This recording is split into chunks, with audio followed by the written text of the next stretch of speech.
కాళ్ళకొస్తానే, కాళ్ళ ఏళ్ళ పడతానే, లెంపలేసుకుంటానే, ఇంక నిన్ను ఇడిపోనే.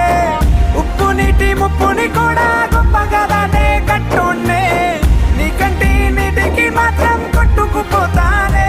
నీకోసం వేచుందే నా ప్రాణ